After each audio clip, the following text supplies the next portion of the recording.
Welcome back to Leeds Lately for the live watch along of Leeds versus Leicester at the King Power Stadium. If you're joining me from from Sunday, welcome back. We played really, really well in that game, but weren't able to get the morning, Robert. Nice to see you up nice and early for this one. Um, Bit of a different lineup today. Christensen, Koch, Irente is back after his horrendous performance at Brentford, and Firpo comes in for Strauch. Tyler Adams and Mark Rocker are in the holding midfield roles, but the big one is that Crescencio Somerville comes in for Jack Harrison and plays alongside Sinistera, Aronson, and then Bamford up front. Now, if you've watched my streams before, my videos, you'll know that I'm not convinced by Crescencio Somerville in the first team. I've seen stuff from the under-23s. He's been amazing in the under-23s and under-21s, but I still don't know if I'm totally happy with him being in the starting 11. It's his chance today to prove himself, and I really, really hope he does. Llorente, let me just click the timer set off. Yes, we're synced up now. Llorente and Firpo on the left of defences could be a long 90 minutes. Hopefully, we see a bit of the Diego Llorente that we got at the end of the first season when we went on that run of not dropping points against the Big Six. Hopefully, we see the old Llorente. I like to try and be positive today, and hopefully, Brendan Aronson's just been brought down about halfway inside that Leicester half. But for me today, we've got to be positive. We've got to think about winning this game, because it's one of those games where you've got to go out and win it if you want to make a statement in this league. Brendan Aronson's been brought down in the 40th second-ish, and Leeds have got a chance now to put the ball into the box. If any of you see my tactical preview for this game, you'll know that they are not great at defending set pieces. They're easy to get sucked out to the side. Yeah, there could be chances from set pieces today. Just going to watch this set piece and I'll read your comment. Nice ball into the box from Mark Rocker, and it's been put behind by Sumare, I think it is, for a corner to Leeds. Not convinced with this team selection. I'm not convinced either with it, to be honest, mate. Crescencio Somerville, I don't think's first team ready. Firpo had to come in, and I hope he gives us a bit more of an attacking option down that left-hand side. Corner's been taken early here. Nobody really knew what was going on. Somerville's trying to get it in the box, and it's actually going to be another corner. And then Diego Llorente coming back in, bringing him in to play on the left-hand side of that defence. I know they're worried about Cooper because he's not fully fit, but for me, you have to play Cooper in there to start with. Llorente is not left-footed, but you never know. Llorente scored a few goals for us from corners in the past, so maybe you can get one today. Ball into the box from that corner, and it's headed straight out from the front post. We've said that a few times before, haven't we? Yeah, giving Somerville the 10 shirt, I agree there. I don't think he should have ever given him the 10 shirt, and I don't think he's good enough to even start in this team, so I'm worried about Somerville. I think he probably comes off at half-time for me, because he probably won't be playing very well. Nonto's back, though. Nonto is back in the what's it called? In the squad, so we could be seeing him come later on, because we know that Bamford's not 100% fit yet. So I'll be interested to see if Nonto gets a bit of time and what he can do against this disorganised Leicester defence this season. Llorente and Cooper both love a shirt pull, and somebody like Jamie Vardy is like prime target for having his shirt pulled, because he's always going to be wanting to play off that shoulder and try and get in behind. So it's going to be worrying for me whether Llorente can actually handle that pressure. For me, one of the most worrying things is Harvey Barnes cutting in off that left-hand side, because we just know what he can do and what he has done against us in the past. One of the other weaknesses for them, Danny Ward, been not great this season, it's got to be said. Offside against Leeds there, I think. Yeah, offside against Leeds there, so nothing really happened so far, but Leeds have had the ball up the Leicester end a lot more than the other way around, so hopefully it stays that way for a good while. I'd like to get an early lead, because I feel like whoever goes in front first in this game gets in the head a little bit of the other team, because Leeds haven't won a fixture in 2 months. Leicester won one, but have really not been very good this season and have only won one fixture all season. So whoever scores first, I do feel like could cause issues in the heads of the opposition. Yeah, Leicester have got Man City next as well, so they're going to be thinking this is a must win game. But hopefully, if that means that they go behind or a bit later on they're trying to push for a goal to win, that might open the game up a little bit more for Leeds to get in. That was definitely not a Leicester throw-in.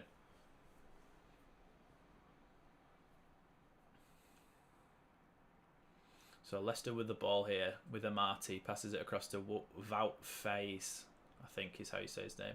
Somerville told to get forward and run around like a lunatic.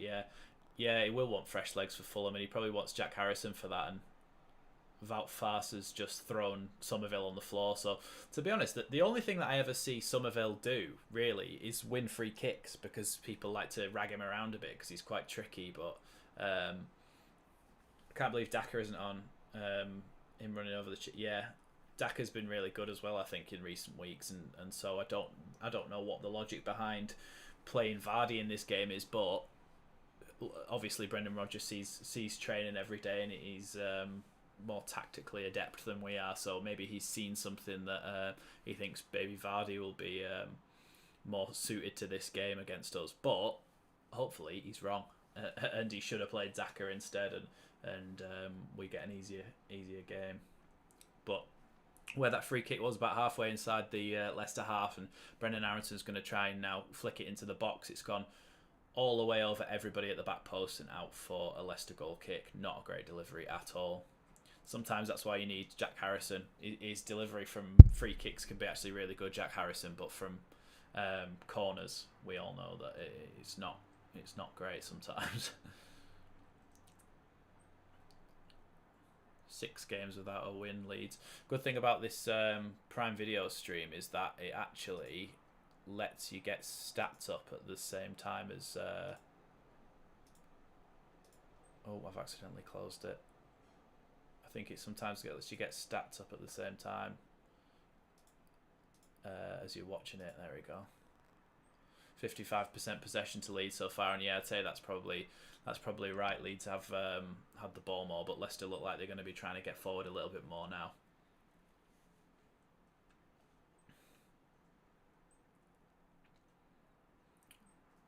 Good ball down the line for Dennis Pratt from Tielemans. He tries to put it into the box, and Llorente is able to get just a little glance on that to take it too far for the Leicester attackers. It's now on the far touchline with James Justin, and now with Harvey Barnes. Brendan Aronson and Tyler Adams doing their best to harry them out of there, and Dewsbury Hall has to take it all the way back to the halfway line. Is Kai Wagner good on deliveries then? I've not really seen much of Kai Wagner. I just know that if he's a left back, I want him. Junior Firpo there takes the ball off the Leicester man and chips it straight into Tielemans' feet, which is not a great start, but hopefully Firpo provides that attacking overlap that we don't really get as much with Strauch today, because I think he's been... Yeah, Strauch's not a left back, is he? So he struggles to get up the pitch as much as what somebody like Firpo would do. So hopefully Firpo provides a little bit of overlap today to try and create a little bit more space down that touchline, because I think balls into the box could be really useful today. You've got Amati, who is a holding midfielder by trade, and then Wout Faes, who isn't the best positionally.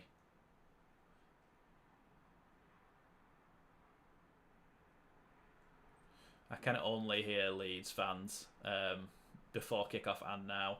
Fantastic. Third in MLS at chance creation per 90, and 2/3 of that route. Great, I'll take him. I'll have him then. But yeah, jokes aside, like another left back, and if he's good at creating chances, and if he's good at his defensive responsibilities as well, then he's only going to be better than what we have currently, because we kind of have Strauch, who's good at defending, and Firpo is good at attacking, but they're not good at the opposite sides of the game. So we kind of need a hybrid between Strauch and Firpo. Firpo's kind of one of those players who's not quite good enough to be a winger, so he plays at full back, but has no sort of defensive capability. So that's why he worries me. And yeah, I mean, if somebody like Kai Wagner or any left back is available for not that much, like 5 million, 10 million in January, then I think it's worth doing. MLS teams aren't always in the optimum position to ask for a lot of money for their players, so you could get a fairly good deal from that. I think Melee has just absolutely sliced it, but yeah, the ball's gone out on the halfway line. Leicester have had a lot more of the ball in the last couple of minutes, so the positions switch around. For the under 21s, I think it's a bit of a mix. I think sometimes Yelda plays there, sometimes.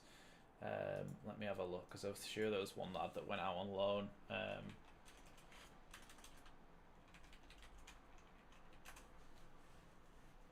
When we played Bolton last night, left back was JB DeBio, which genuinely I've never heard of him.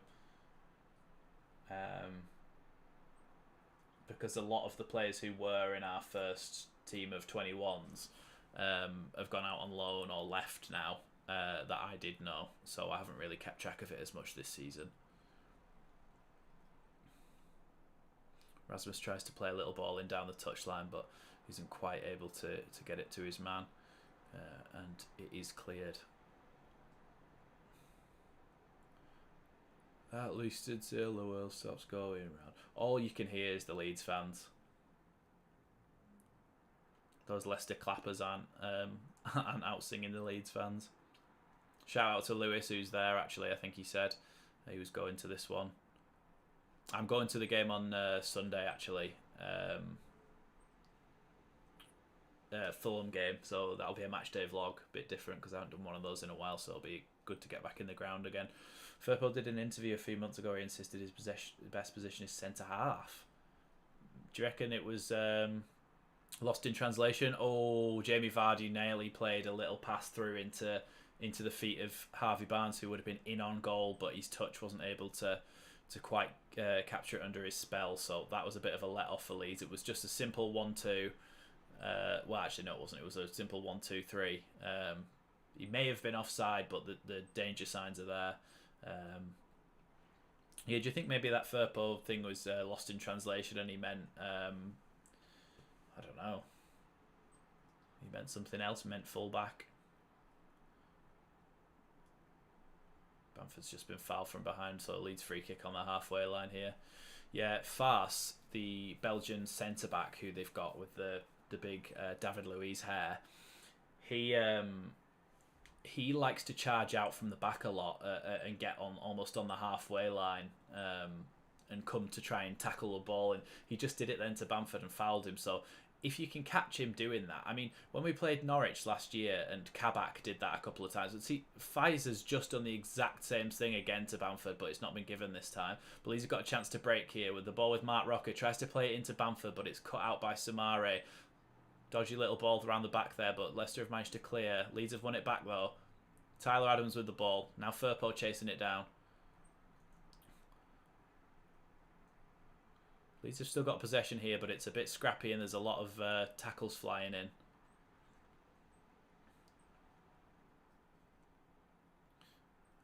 I haven't really noticed Bamford's boots. What are they? They're just black. Yeah, this looks like to me one of those games where we just tend to give the ball away a lot. We lose possession, but so do they. Our pass accuracy's been 65% to their 82%, which is not great. We need to keep hold of the ball a little bit more and not give it away in stupid situations. Tyler Adams with the ball now. Plays it into the feet of Arrington with a nice little touch. He's played it through to Bamford. Bamford one-on-one with Amati. He's hoping for somebody to come and back him up. He's played Rasmus in. Rasmus down the line. Rasmus put a ball right across the face of goal. And Sinisterra wasn't able to get it, but he's now picked it up on the opposite touchline. Plays it into Aronson. Aronson against two players in the box here. Been dispossessed by Tielemans well. And Leicester are able to get the ball out of there, but only for a Leeds throw-in exactly on the halfway line. Sinisterra didn't have that killer instinct then. that Rasmus Christensen ball was actually a really good pass, a really good cross into the box from Rasmus there. But Sinistera just needs to have that killer instinct. I don't know why he wasn't on the end of that. And then he obviously ran and got it, but like you just need to have a bit of that killer instinct, Cine. Evening, Kelvin.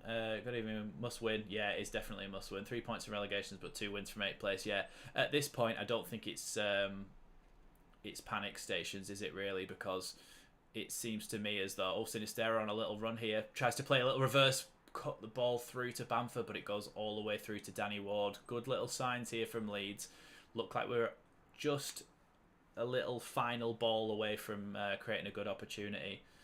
No worries, Lewis. You don't have to apologise for being late, mate. I'd be in trouble if you didn't speak Spanish on our left tonight. Yeah, you would. I think a few people would be struggling. But hopefully that means that they've got a little bit of chemistry around there if they can speak to each other in their first language. Vardy is bounced. The ball has bounced over Diego Llorente. Little Trivela cross into the box, but Rasmus deals with it really, really calmly.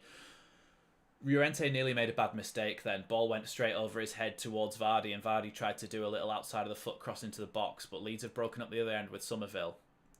Inside the box, his cross is cut out by Amati, and he's able to clear. Leeds have won it back though. This is a bit of a frantic game. It's hard to even go off on a tangent and talk about what's happening because I kind of need to commentate the whole time because it's end to end.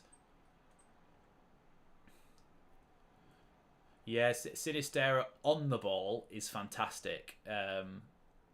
We're playing okay, Lewis.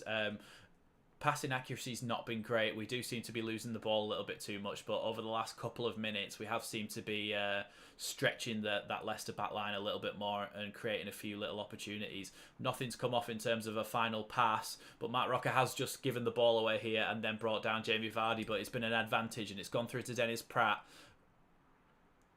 On goal from Robin Koch.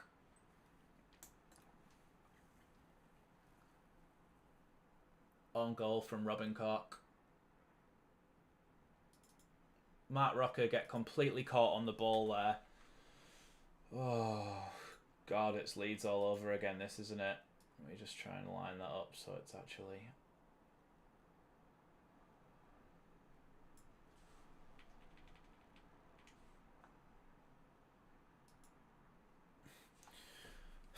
Just mistake from Rocker, then he knocks down Vardy, but Vardy managed to get a pass away. Pratt plays a really good ball into the box, and if Koch hadn't have got there, then it would have gone to Harvey Barnes, but Koch has put it in his own net, so it's 1-0 to Leicester here. Oh, this is a must-win game, and we don't stop giving mistakes away. Why is every goal we concede a mistake? It's a joke. Suggestion of handball by Jamie Vardy, apparently. But I don't think... Doctor, yeah, Strouk picked up a knock in the week, apparently, so that's why Firpo comes in.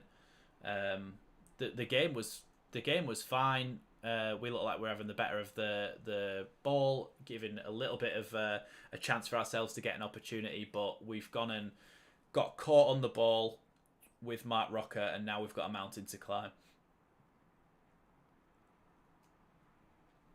Yeah, I don't know why we do this to ourselves. It's so awful to just... See, I've not even got any...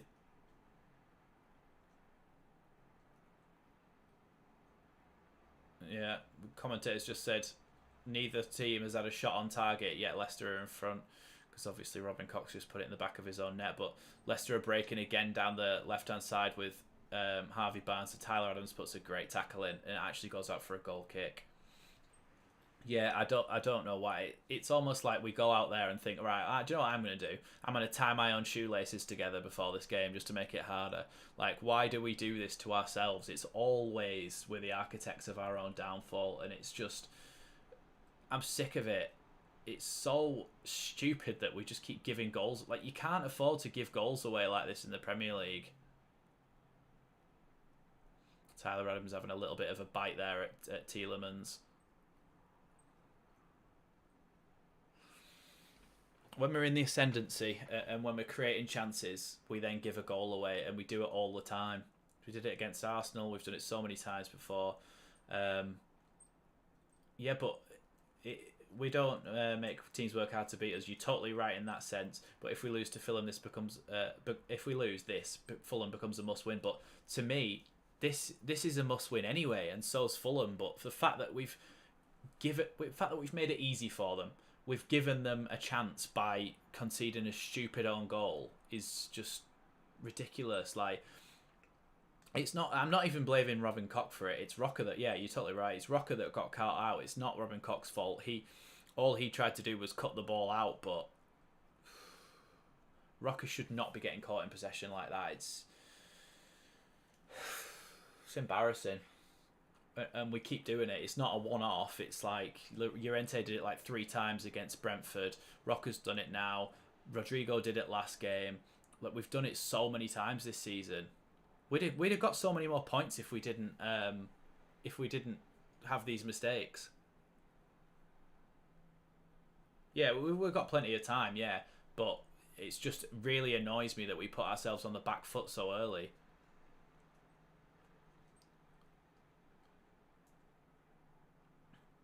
Offside there against Leicester as Vardy thought he was in behind. We will never learn what our central defender's doing. Yeah, it's not. The one good positive to take is that we can learn from this. Like, Somerville's down, and I think he's holding his nudges, so I don't think it's going to be an injury that's going to take him off. Yeah, we should not be getting caught out in possession like that. We should not be giving stupid goals away. But if we can cut that out, we'd be a really good side. We actually would be a really good side if we can cut out these stupid mistakes. Let's see what happened here. Oh, James Justin kicked the ball and it deflected, and I think it looks like his boot maybe caught him either on the knee or on the knob. So either way, it's going to hurt. But yeah, we've just got to remain positive and hope that we can do enough to score in this game. And I said it's going to be 2-1 to Leeds this game, so that's still on. I said that on the midweek fix. Rocky's one of the best ball carriers that we have in the side. It's not like that was a Llorente step over. Yeah, it's just a lack of concentration. It's just a not looking up, not checking your shoulder, not even having the shout from another defender maybe as well. But like, yeah, it's awful. There's no excuse for it. It just needs to not happen anymore. But hopefully we've got enough time to try and get back into this game. But to me, I said before, whoever scores the first goal, Somerville's just got the ball and lost it again. He tries to do too much. Yeah, Rocker did spend a bit of time at Bayern, but he just never really got in the first team, and that's because he had players like Joshua Kimmich and Goretzka and other players ahead of him that are just like amazing. So he's not going to get a game. Good tackle from Bamford. Bamford's in behind here against Tielemans. Tielemans makes a really good tackle. He puts his shoulder in front of Bamford and wins the ball.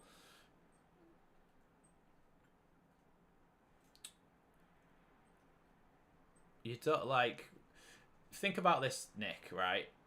If you stay really negative, then you're just going to feel like crap the whole game. Whereas if you just try and think that we might score, like, it's not going to achieve anything being negative about it. Just try to believe that we're going to score a goal, and at least if you hope, then it makes the game a little bit more interesting.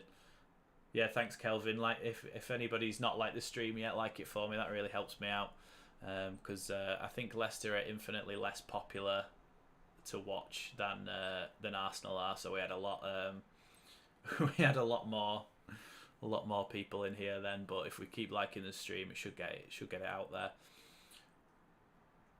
So Tyler Adams with the ball here into Somerville's feet. When it's a player that doesn't play regularly, sometimes I'd like trip over remembering which player it is. Llorente with the ball now just inside the Leeds half.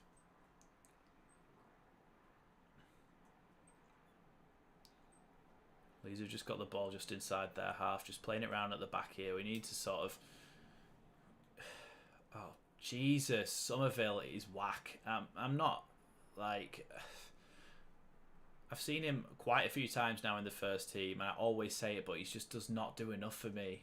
He annoys me because he just doesn't do the simple stuff right even. He just gives the ball away. He just absolutely whacked it at Tyler Adams when there was no need. He was like 10 yards away, but Aronson's done well to skip through. Firpo, just inside the Leicester half, has tried to play a really tame ball through to Bamford that's easy to cut out for the Leicester defence. I don't get that. I think sometimes he gets it. He can see a pass, and it might even be the right pass to go for, but he doesn't put any power in the pass. It's just sort of like a gentle tickle in. But Leeds have got the ball back here with Sinistera facing up against Castagno on the left-hand side. Find Firpo's feet. And Sinistera has a shot from distance, but I think it was deflected. Yes, off Amati. Corner for Leeds here. I hate having to change that scoreline to make the opposite team always 1-0 up against us. It's awful. I want to be able to just put Leeds 1-0 up. It's depressing. But set pieces could be the answer in this game. So hopefully we can actually have a good delivery and not hit the first man, because we know that they've struggled from set pieces this season. They've conceded the most goals out of anybody for set pieces this season. Sinistera's done really well to bring the ball down. Ball's bobbling around in the box, and Llorente has it. He's recycled the ball back to Tyler Adams, who plays a big switch out wide to Brendan Aronson, but it just goes over the top of him and out of play there. It's almost as if all our ideas are there, but we just haven't got the quality to execute them.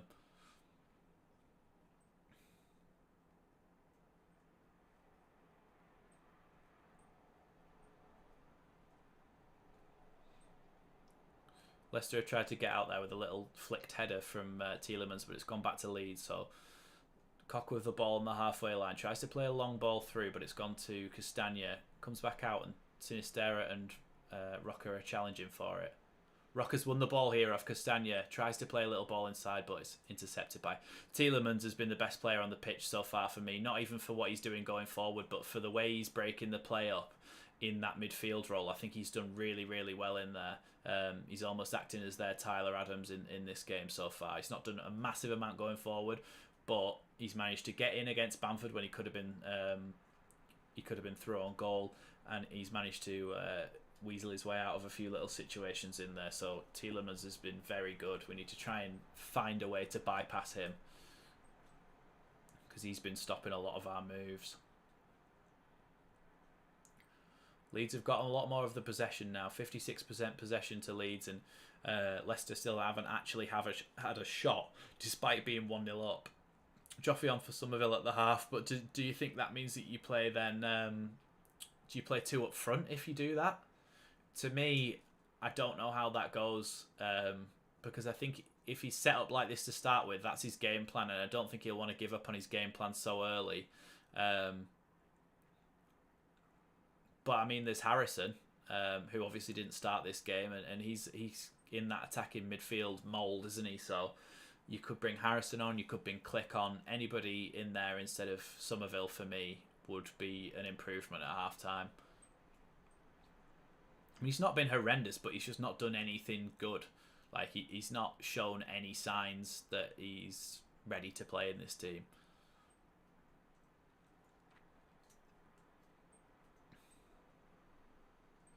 Meslier with the ball now. Just over halfway through the second half here.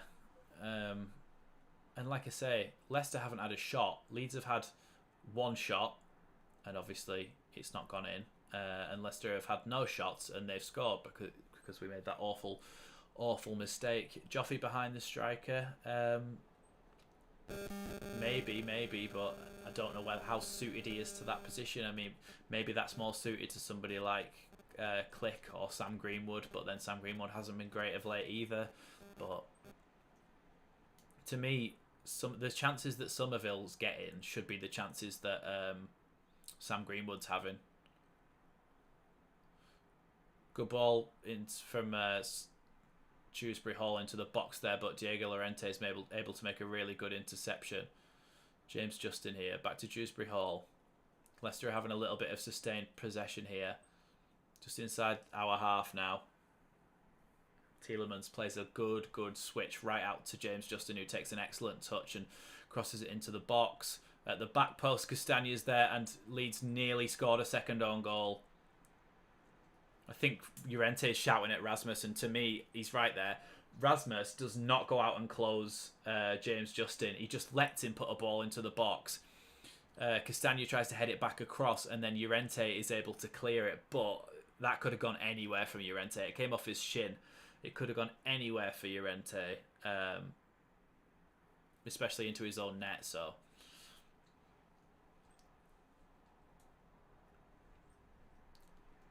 yeah, I'm really hoping that Somerville does score. I hope he does well. I've got nothing against him personally. I just don't think, from a footballing sense, he's the right player for this team. Sinisterra is on his own here with the ball just running into their half. I don't think he's quick enough to make the break on his own, but he's got the ball and he's gone up the other end of the pitch. Sinisterra tries to play a little ball and he's going to shoot now. Oh, he's hit the bar! Sinisterra's hit the bar. Ball's flicked out to Tyler Adams here, so Leeds have still got possession. Rasmus tries to put it into the box, but it's doing deflected out to Mark Rocker. That's so unlucky. Sinisterra nearly put it in the top corner, but it hit the bar. It's not a relegation battle. We've played like 9 games. This is our 10th game. We've got 28 more games to play. There's no way that you can be in a relegation battle yet, anyone, because nobody's that far away from anybody. Leicester are only 3 points behind us, and they're in the bottom 3, and it's 3 points to 8th or something like that. I think it was. Somebody said at the start, didn't they, that it's 3 points to 8th. So there's not that much space between anyone. It starts to become a relegation battle after Christmas. If you're still down here and we're still only a point away from the relegation zone, etc., that's when it starts to become an issue. But I think at the moment this isn't a relegation battle, but we do need to start picking up points in this game. Otherwise, potentially we could be in a relegation battle further down the line. I understand what you mean, like it's an important game to win, but I don't think we're in a relegation battle yet.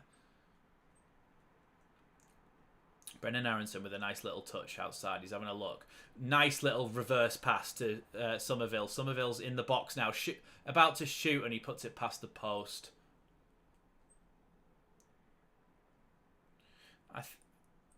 I think with what you're saying, Rob, there about Marsh showing naivety by putting Somerville in, I can see that if he'd assigned another player in the summer, then he probably would have put them in. But because he wants to rest Jack Harrison, but doesn't really have any other options, does he?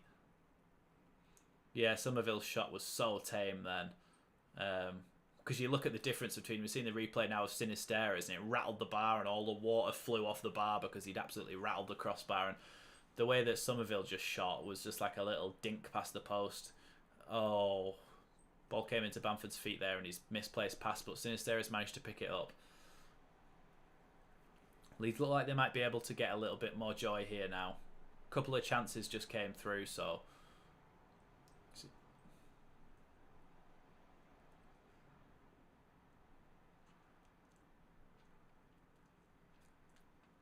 Leeds need to get a goal before half-time, realistically, don't we? Because if we don't, then it starts to get away from us, this game in the second half.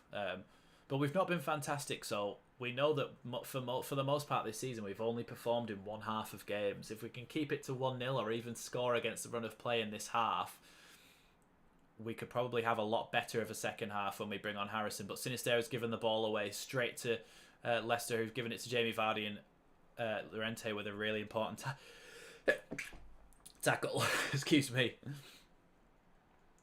Llorente's actually been really good as well, to be honest, with his defensive responsibilities today. He's been cutting out a lot of stuff that usually maybe would have gone in a little bit to more dangerous situations, potentially goals as well. So I think he's done well today. Tyler Adams with a good little...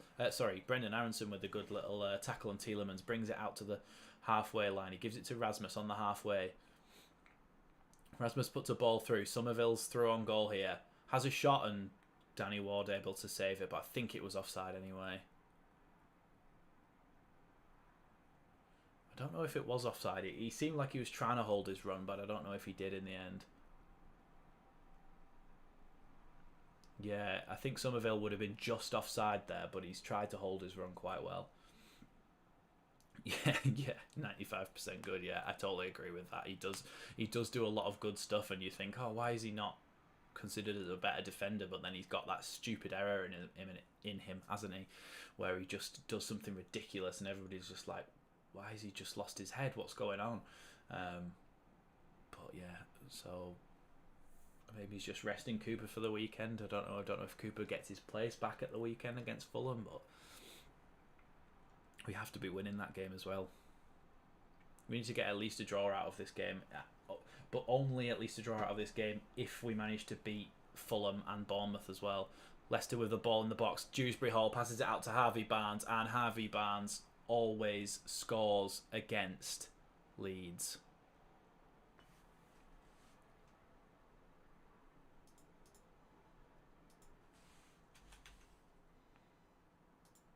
What did I say on the midweek fix? Harvey Barnes always scores against Leeds.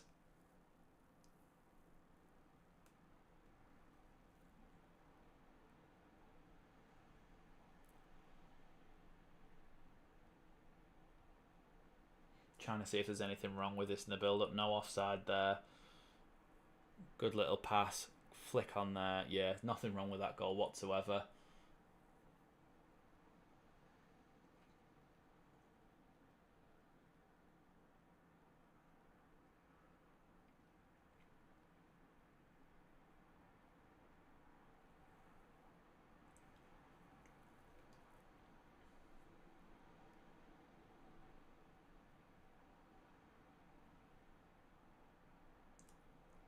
So I'm lost for words. It's so disappointing. We're all going into this game after that performance against Arsenal, thinking that we could get something from this game and that Leicester aren't very good. And but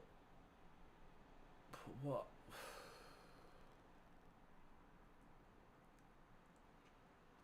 Yes, he always scores against Leeds. Commentator, we get it. Rocker dispossessed there. Leicester with a chance to counter-attack again here. Diego Llorente able to clear the ball. Goes as far as Rasmus, but Rasmus loses it out. About phase with the ball at the back. You can't blame anyone for it, but the defensive positioning should have been a lot better there. Llorente gets done by that sliding tackle, then it's a really good, clever back heel from Jamie Vardy, but Rasmus should have checked his shoulder then and seen that Harvey Barnes was at the back post. Like, it needed to have that extra man just checking his shoulder just to be aware that somebody could be coming in at the back post, and he was completely unmarked and on his own. So I think there is a little bit of communication error going on there. We should have, like, all goals can be prevented. Realistically, all goals can be prevented, but sometimes it's just not. Yeah, I mean, we needed a goal before halftime when we were drawing, and we definitely need a goal before halftime now, because then it becomes only 1-0 again. It's only one goal that we have to score. Speaking of, Aronson's on the edge of the box, has a shot, and it's flown over the bar.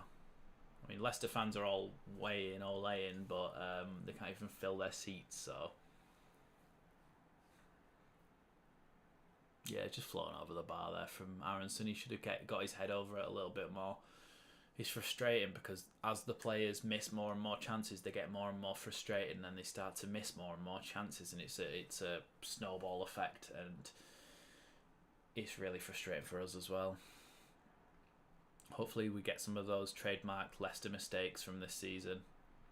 Nice little ball into the feet there. Sinistera giving the ball away, but Firpo's won it back well. Tyler Adams has possession here, but not really any options, so he goes across to Robin Koch.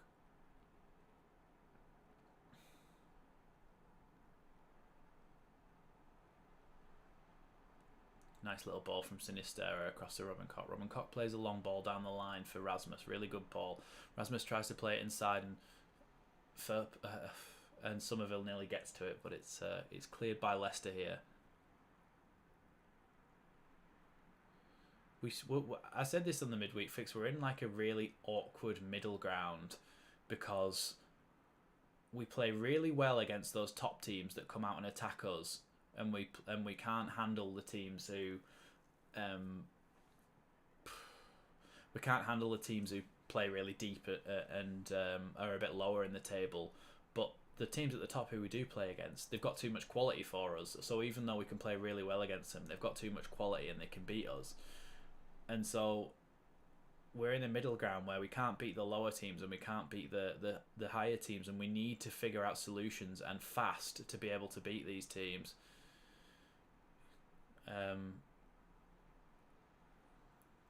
What was I going to say? Famous last words. Robert saying that low expectations, but Firpo's been alright, and then Firpo continues to just run straight into the back of someone's legs and trip them up in a dangerous position for a free kick. I mean, they haven't got Maddison, but they've got Tielemans and other free kick takers. They've got an opportunity to put a really dangerous ball into the box here because Firpo wasn't looking where he was going, and he was clumsy, and he's just knocked a player over.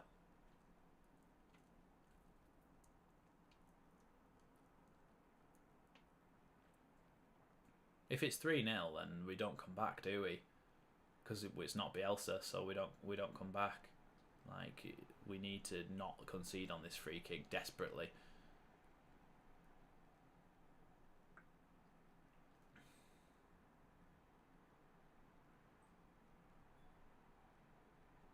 Ball into the box from Tielemans. Meslier able to fist it away, but he probably could have just caught that there, and Leicester have another throw-in a dangerous area. I think he could have just caught that Meslier, and then you don't have the issue of having to defend this again. It's so frustrating for me what's happened in this first half. A stupid mistake for the first one. Second one was an okay goal, but we should not have conceded the first one, so it should just be 1-0 now and then a chance to get back into the game. But as it stands, to win this game, we have to score 3 goals when we couldn't score with all those chances against Arsenal. We're not going to score 3 goals, are we? I doubt we'll even score 2, but Rodrigo's getting warmed up.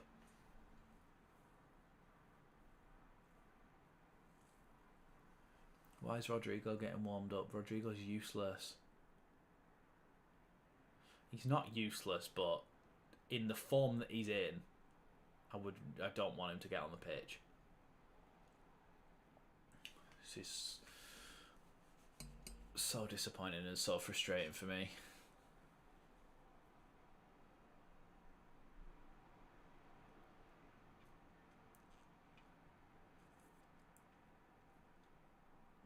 So Cine's just headed the ball straight into touch under no pressure.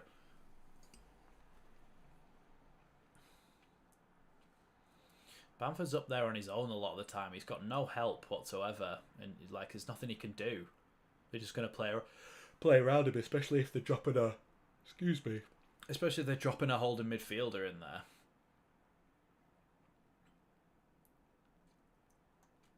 Yeah, we've just got hope for them to get a red card, and it's not very likely. I don't think Leicester get red cards very often. Don't have any hotheads really.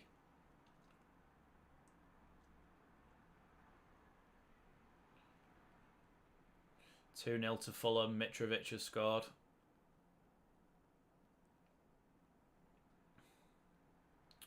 Douglas Luiz sent off, and Fulham 2-0 up against Villa. We could be seeing Gerrard gone tomorrow.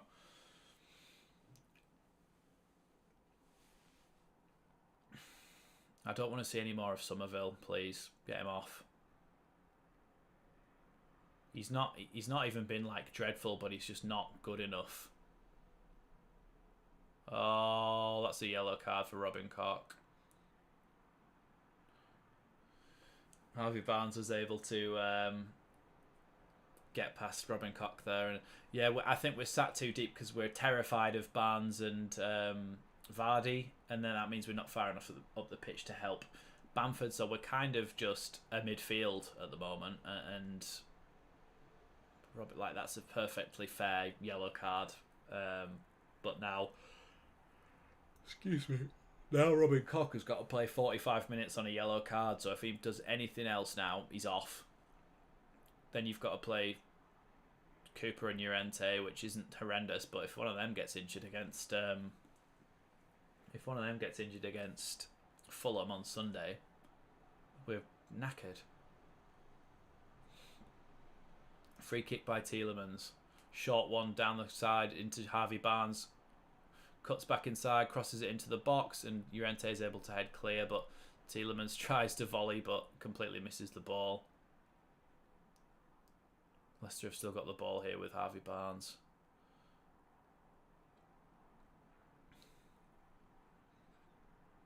Yeah, I think Villa fans are thinking that the draw of them is a lot bigger than it actually is, and that like Pochettino's gone past that stage of managing your Southamptons and your Villas and stuff now. He's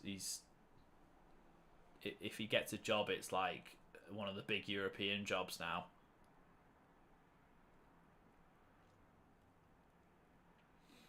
Yeah, Shearer's saying that we've offered very little in forward positions, and I totally agree because we just haven't given enough support to Bamford. Sinisterra's been the only one who's had a couple of shots, and Somerville had his, but that was just straight past the post and really tame. Yeah, David, totally agree. So disappointing because we were all expecting that Leeds might come out the blocks flying here and play well and score a couple of goals and get a bit of confidence back, but we've absolutely killed ourselves with that own goal. I mean, it's not even the own goal is not the main thing about it. It's the Rocker mistake, but just how do we keep giving away mistakes like this? For me, we need to take Somerville off. Bring on a better attacker, Jack Harrison or Click or somebody.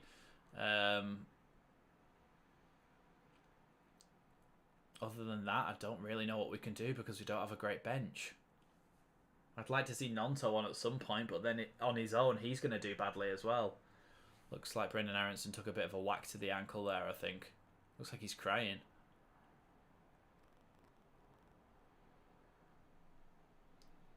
Hi, Tamster, man.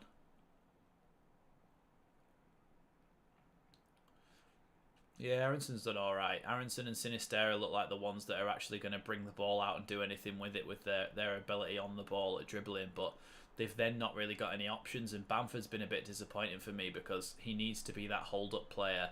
Oh, loose ball from Firpo, and Leicester were nearly in again there from a stupid Leeds mistake.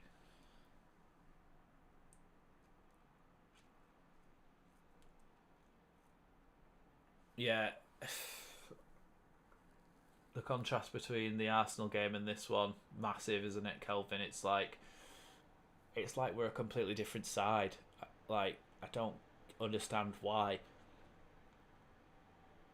But it's the same issue. We've given away a stupid goal from a mistake.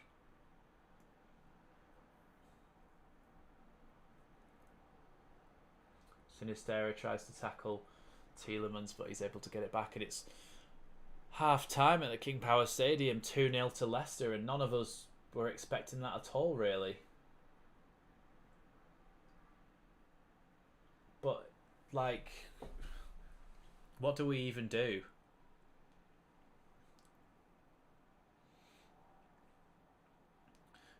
Do you think if we played Arsenal and then we had Liverpool or Tottenham or something like that, that we then go and play really well against them as well?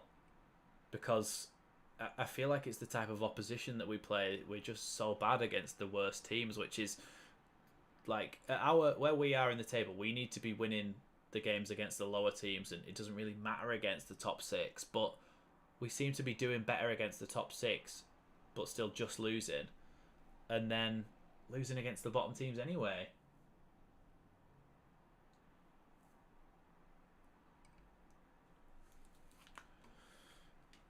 I don't even know what to say. I'm so disappointed. Let's have a look at the like we usually do on Twitter at what the reaction's been like as the halftime whistle's gone, because a lot of people, I think, are going to be having an issue with that. Let's just have a little refresh. Actually, I don't think Leeds have even tweeted for half time because they probably know that it's going to be bad in the replies. Let's have a look at. The only issue is with that 4-2-2 formation is that we played that a couple of times last season when Marsh first came in, and it was like we had a gaping hole in the middle of midfield. So we just didn't have anyone in there to protect us, and it was really like easy for teams to go right through the middle of us. I mean, maybe it would work in this game because Leicester like to go down the wings with Dennis Pratt and what's his face, Harvey Barnes. Should remember his name because he always scores against us. Potentially it would work in this game, yeah. Who plays up front with Bamford, because Rodrigo was woeful on the weekend? Is it a Gelhardt jobby? Is it giving Nonto a chance because what have you got to lose? So, I mean, actually, tell you what. I'm going to create a poll.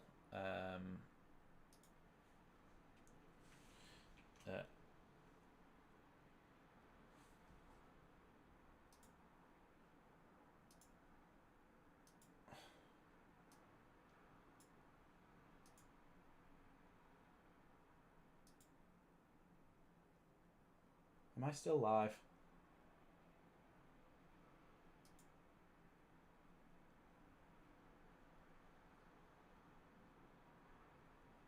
Did I drop out then? Somebody let me know if I dropped out then. I think I accidentally clicked off. Did I stay live the whole time? Because I've never done that before. It was a complete accident.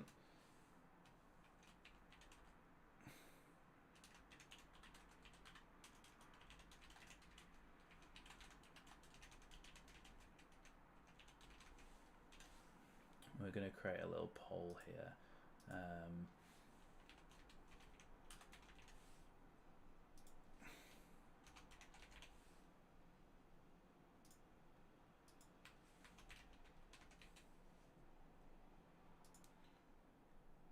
Right, I know there's only like 9 people, but it's easier than just asking for everybody's replies. Who do we think should come on if we are going to play a second striker up there with Bamford? Who do we think should come on? We've got Joffrey, Nonto or Rodrigo.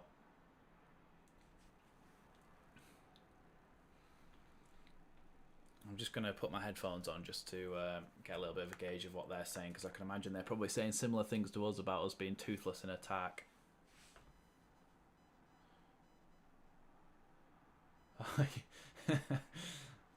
3 votes and everybody's voted for a different person. It's all 33% each.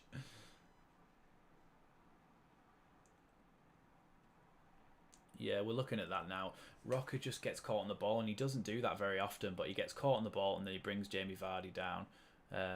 Although Jamie Vardy handballs it.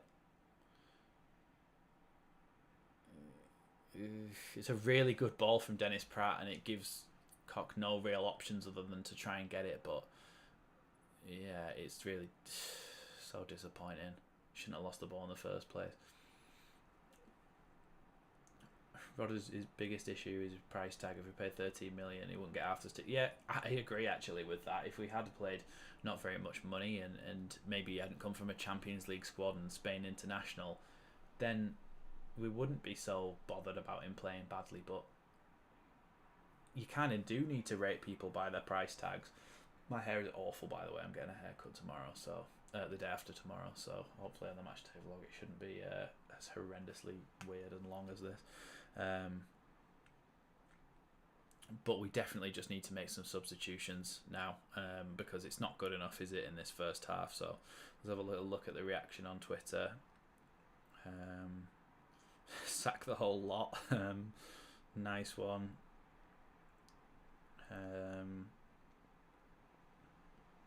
Basically, yeah, everybody's really upset, and a lot of people want to see Nonto. A lot of people want to see Nonto. Someone tweeted this meme of this football club is going to kill me. Yeah, and I kind of feel that at the moment. We should not be losing a game like this 2-0 at half time.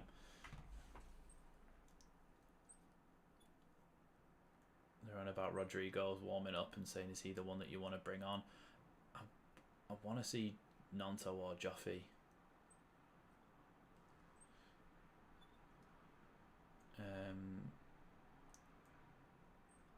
The reason this is worrying as well. Yeah, Kelvin's saying the reason this is worrying as well is that they have a lot of their top players out and a lot of other players out as well. They've not got one of the best defenders.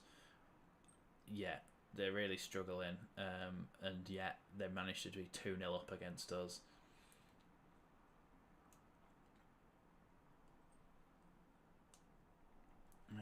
Leave him on to figure out and take responsibility. Rodrigo's not the answer. He has a mistake in him. Yeah, that's why I was talking about bringing on Nonto or Joffy, because for me, yeah, see, Nonto's got most of the votes. For me, Nonto or Joffy is going to try and help Bamford more. Even if they're playing in that role behind the striker, they're definitely going to get forward more because that's their instinct. And I think that would really, really help Bamford out. But I just don't know if it's going to work out like that. I feel like it might be a straight swap. Really disappointing, but people throwing the toys out, go support Man City. Yeah.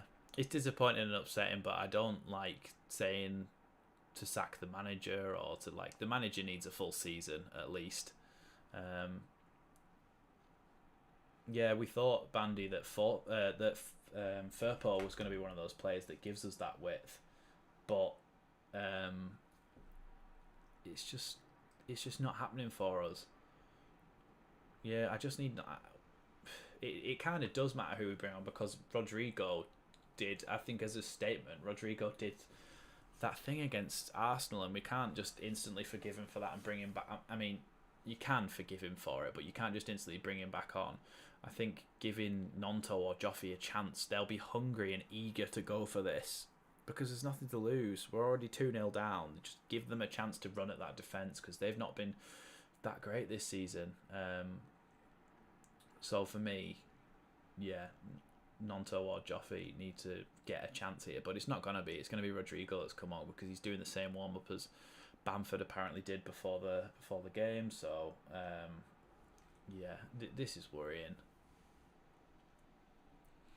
I don't think it's entirely Marsh's fault though, is it? Because again, it's come from mistakes. The fact that Rocker did that is just a stupid mistake. I mean, I've seen it again now. He just made a silly mistake, and yet we're 1-0 down, and I don't think we concede the second goal if we don't concede the first, because we wouldn't be going for a goal as much as we were. I just it's mistakes, and I said whoever scores the first goal, the other team, is going to be it's going to find it really difficult to get back in the game because their heads are going to go because of the way that both teams have had results come in. Yeah, we're not going to get two goals, I don't think, unless something seriously changes, because we have been really good in halves of games, haven't we? But that's what I mean. I think it should be somebody brought on to help Bamford at the same time as Bamford. Do you know what I mean? Like, Bamford can't do it all on his own because he's not got enough support. But if you've got somebody like Joffy or Nonto in behind him who are natural out-and-out strikers, they're the sort of players that would try and get forward a little bit more and help Bamford out. And so it doesn't matter if they're short. At least he can hold the ball up for them to make runs off him. And then you'd have Sinistera and Aronson on the sides as well, or bring Jack Harrison on for one of those players as well to try and provide a bit more width. I mean, Jack Harrison provides more width if you bring him on that left hand side and switch him for Somerville, then bring Harrison on that left hand side, and he gets a lot more width and he can get balls into the box. But we just haven't played as a joined unit. It's almost been like there's the defence on their own, the midfield on their own, and Bamford on his own. There needs to be some sort of help for Bamford and some sort of cohesion in this second half because it's been so disjointed. Which we said we played so well as a team and as a unit on Sunday against Arsenal. We played so well as a team, so I don't understand how we can just instantly fall apart like this. Let's just unhide that. It's not started yet. I'm just queuing up.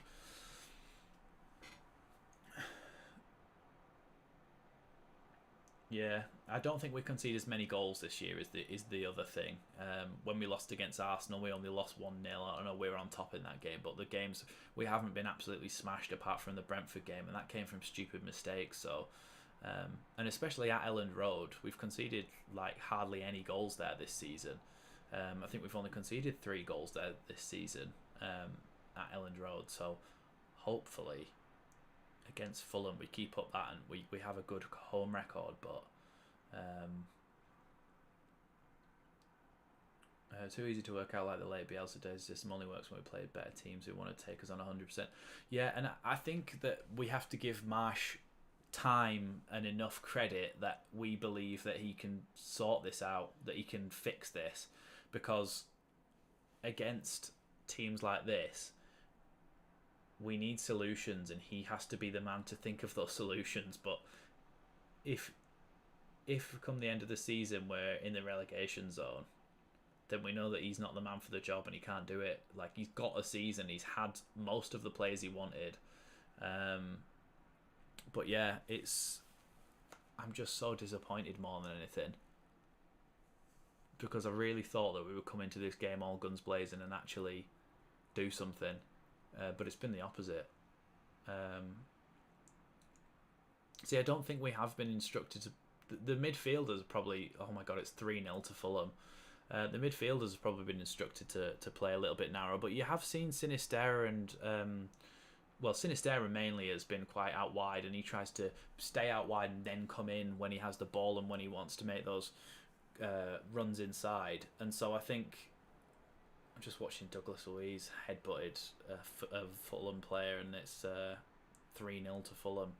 And then a handball from Matty Cash has made it penalty that Mitrovic put away. Nice one, Glenn. Welcome to the stream. Remember Liverpool scored 7 in the second half the other week. Have hope. Yeah. Don't think we'll be quite getting 7, mate, but maybe 6. Especially if we bring Rodrigo on. We know how good he is, but they might be 6 own goals. Yeah, Gerrard's gone tomorrow, isn't he? Can we all agree on that at least? Gerrard will be gone tomorrow, and it should deflect from the news about Leeds a little bit. And then Fulham, they come off a massive win there, don't they, Fulham, and we'll smash them. So I wonder if I click lineups. This Prime thing's quite good because it shows you all the lineups and everything and all the stats.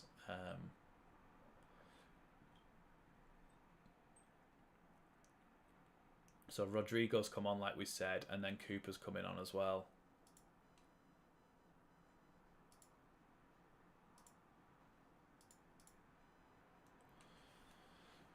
Mark Rocker has come off, and Robin Koch has come off, and Rodrigo and Cooper's come on. The 2 that were actually at fault for the goal, interestingly. No, it's not time for Marsh to go. I mean, it won't even be time for Marsh to go after the World Cup. He needs to be given a season for me. Do you not think in this modern game you lose 3 games in a row, you lose 4 games in a row, and it's like everybody sacked the manager? But look at Arsenal. What Arsenal did with Mikel Arteta, they were in the relegation zone and they were terrible at the start of last season, and eventually they almost got Champions League but just got into the Europa League, and now look at them, they're absolutely flying. I think you just need time. We tend to forget as well when we're in these moments that the board never got him a striker. The board never got him a striker or a left back, so we've been playing with a centre back at left back. And we've been playing without a striker, or when we have, it's Bamford, and he's not fit, he's rusty, and so he's even more profligate in front of goal than he usually is. So, but it does seem as though we've gone 2 up front because Bamford's not come off. So what we said when we did that poll before, saying who should come on as a second striker, that was right, and he has gone, I think, to a 4-2-2-2. But for me, Somerville should have come off. I don't know what anybody else thinks, but for me, Somerville's just not good enough.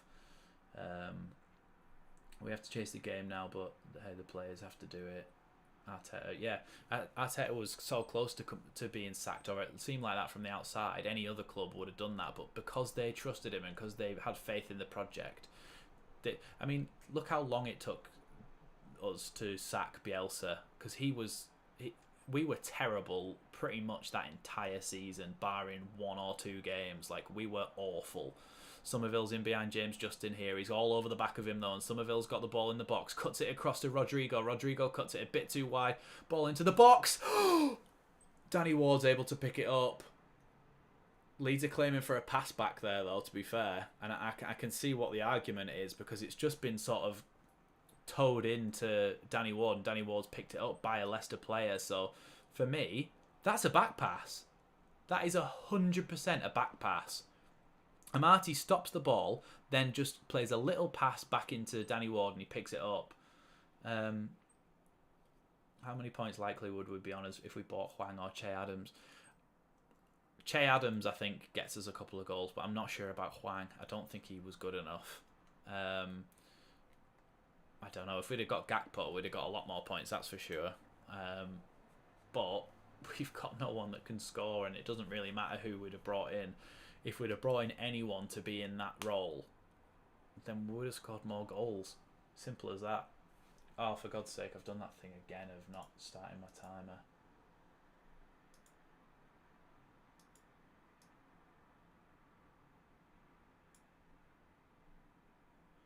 $47. It's actually 48.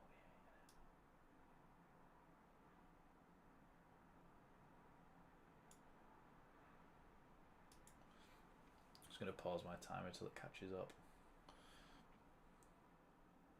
Somehow your YouTube stream is 30 seconds ahead of my actual stream. Can't you pause my stream for 30 seconds and then press play again and it'll be synced?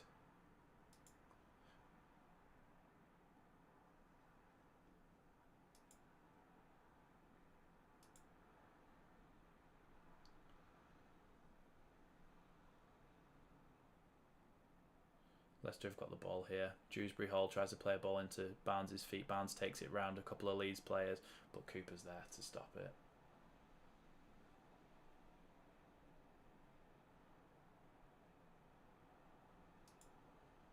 Right, my game is completely synced up now. Yeah, Rasmus, even when he wins a throw-in or anything, celebrates. He loves it.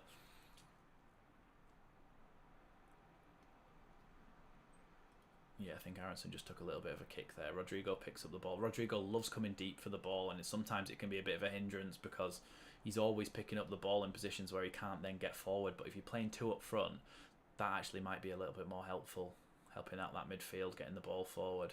Aronson still has the ball here. He always manages to get through, Aronson, even if he takes a little nick off a defender or like it bobbles around a little bit and people nearly get a tackle in. It always seems to go back to him eventually. I don't know, he just has that sort of glued to his foot skill sort of thing.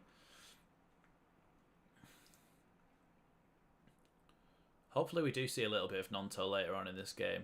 Christensen tries to play a ball down the line for Somerville. Somerville does Oh, he's put a shoulder in, ref.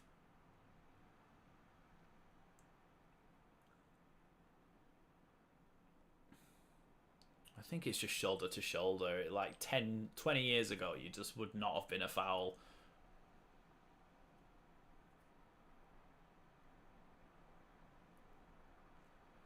I think Somerville needs to come off, and I think you bring Jack Harrison on and swap Sinisterra and Harrison's sides. Or whoever's playing, either Aronson or Sinisterra.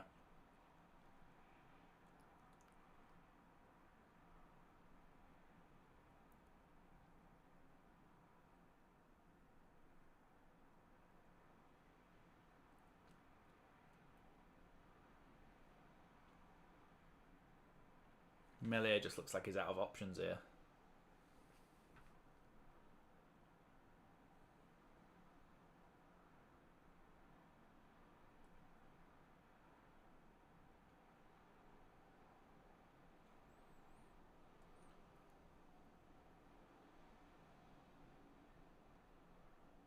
Oh, what are you doing, Brendan?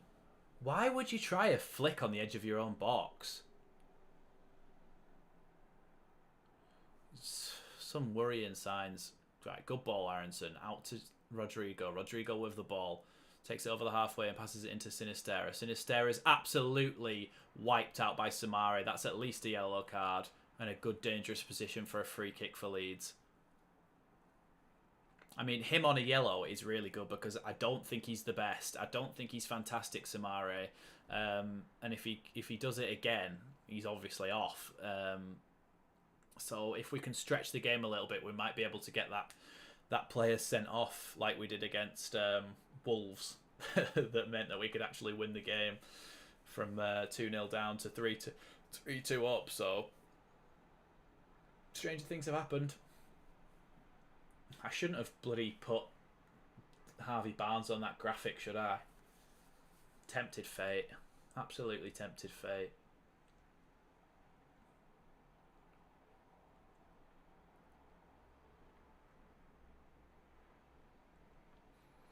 So, free kick in a dangerous position. For some reason, Somerville is stood near it, but for me, I hope it's Aronson that puts it into the box.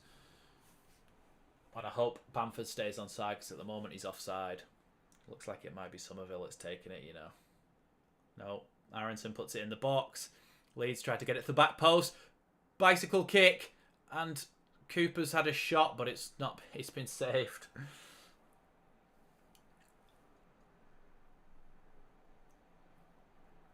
It was a good ball into the box by Aronson there, but I think we may have had it.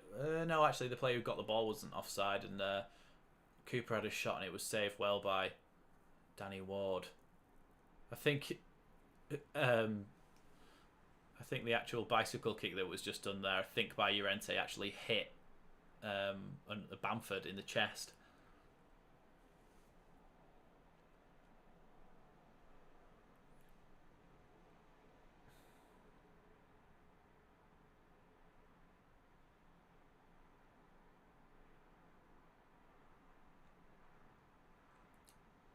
Barnes with the ball on the left-hand side here. Plays it into James Justin, who's able to try and roll Rasmus, but Rasmus does well.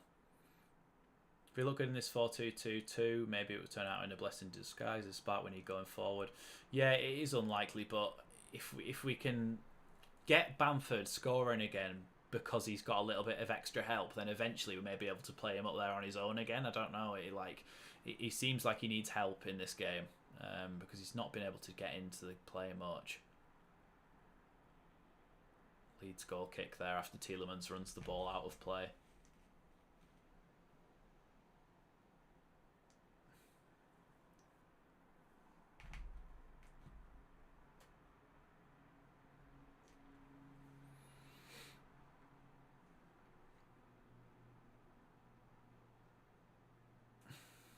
Llorente with a long ball. Somerville wins the flick on, but he's pushed in the back. Nothing given though. That's just what this team needs, more centre-backs doing bicycle kicks. It is ridiculous, isn't it? When they can't keep the ball safe in their own defence, and yet they're trying bicycle kicks in the opposition's box. It's ridiculous at times. But then that's being a Leeds fan. Sinistera plays a really nice ball into Rasmus, who's got space on that right-hand side. Puts the ball into the box. Bamford's header has gone straight up in the air. And but that's what happens when you've not got confidence. When you've not got a confident Bamford, that's what happens. I better end this poll because it doesn't really make a difference now, because Rodrigo's the one who came on. And interestingly, he wasn't the most popular vote. I thought Joffrey would have got more votes, but then Nonto is the one that's exciting. Sinistera with a nice ball into Bamford, but Amati's kicked it out for a Leeds corner. Leeds seem like they're getting into it a little bit more here. With a little bit of help up front, we could see that we might push on a little bit here. Aronson and Somerville over this corner then. Just heard a weird noise outside. Ball into the box. Danny Ward's completely missed it, but it's gone over the bar. Another corner for Leeds. Danny Ward completely missed that ball. Unless he hit it and it went over the bar, but it looked odd.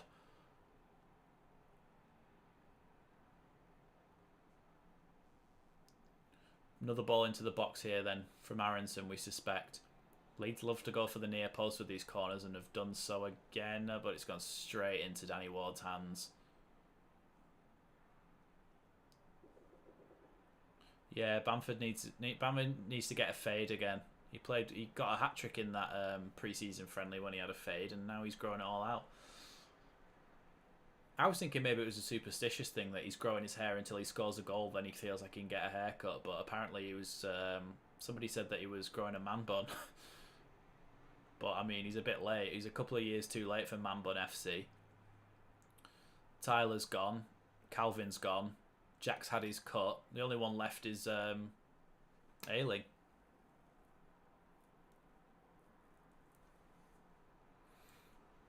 Samare's just gone all the way through, but Rasmus is able to cut it out, but his cutout's not great, and Cooper's able to block the shot that comes from that.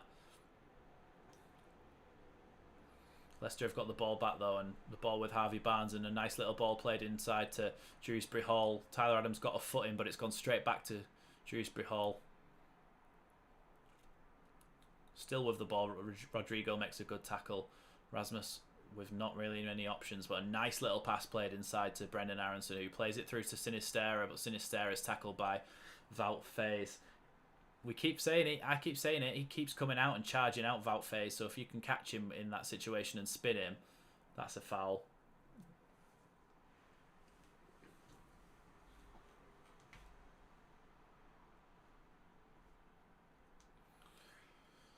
Free kick taken by Leeds, then just taken short to Tyler Adams, and now Brendan Aronson on the ball. We need to get a goal, and soon, because if we don't, it gets later and later and we only look like scoring one. We won't have time if we don't score soon. And it's gone out for a goal kick off Bamford.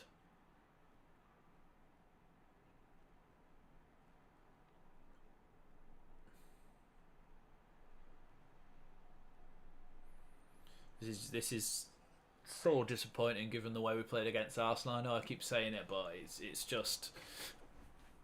It's hard to watch because the way that we played against Arsenal was so inviting, so exciting and so encouraging that you thought, right, well, we've got a chance now. We'll go and beat Leicester.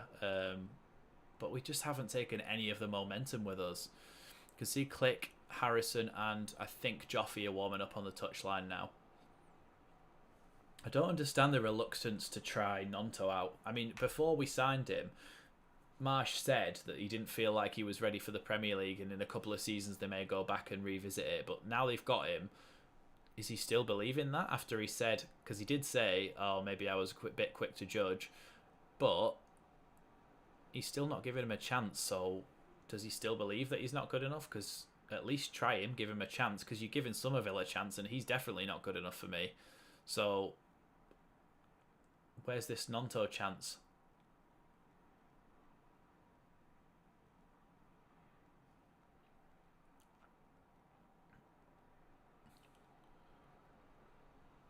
Well done, Tyler Adams. Ball into Dewsbury Hall, who recycles it back to James Justin. Brendan Aronson's taken another kick there. Brendan Aronson gets so many kicks.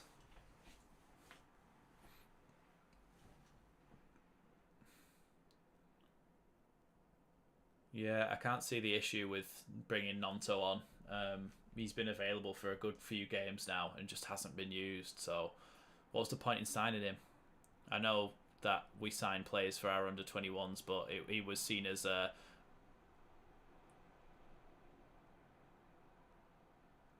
Somerville is like a Jack Clark, too lightweight. Yeah, he just gets muscled off the ball and doesn't create anything, doesn't do anything. I want to see, now's the time for me, bring Somerville off. He's not good enough. Just put Harrison on, somebody who's consistently been good in the Premier League and consistently got goals and assists. Put him on. Give him the chance to go play on that left-hand side again and see what it does. Although I think we are actually playing with a lone holding midfielder now, so it's more like a 4-1-3-2. Poor Aronson. His shirt is absolutely filthy because all that's been happening the whole game is he's been bashed around and knocked over, and Furpo with the ball down the line for Rodrigo. Ball into the box. Really good ball into the box, but Leicester are able to clear it over the bar.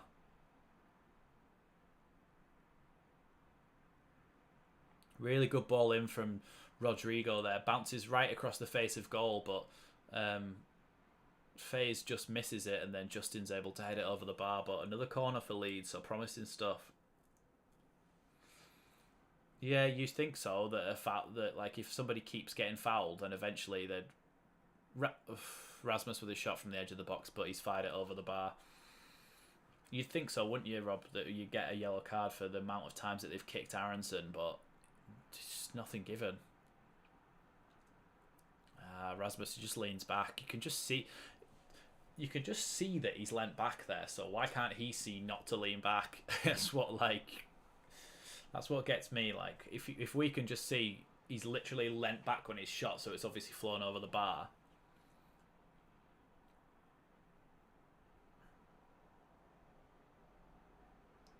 Yeah, but Bamford's not. He's just not able to get any service. Like there was a good ball into the box there, but just nothing's dropping for him. Leicester are counter-attacking here with Harvey Barnes up against Llorente, but Tyler Adams has made a great little tackle, just put a little foot in, got the ball, really, really good. Yeah, Bamford was isolated a lot more in the first half. He's now got a strike partner in Rodrigo, so it's a little bit better, but it's still as though he's kind of a bit on his own. But Sinisterra's just played a ball through to him. Bamford's played it a little bit out wide with his touch, but Rodrigo shoots across the box and completely slices it, and like it was almost like a weak pass, never mind a weak shot. Leicester are now counter-attacking. Dewsbury Hall's going to try and play it into James Justin, but Diego Llorente is adjudged to have fouled him when it was literally just a tiny little hand on the back, just like what Arsenal were doing. But Leicester are bringing on some substitutions here. Patson Daka is going to come on, which is worrying for Leeds because although Vardy hasn't been fantastic, Patson Daka is probably more suited to this game.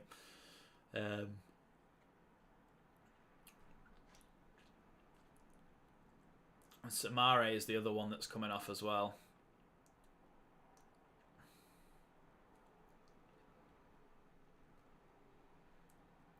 I couldn't tell who's coming on for Samare.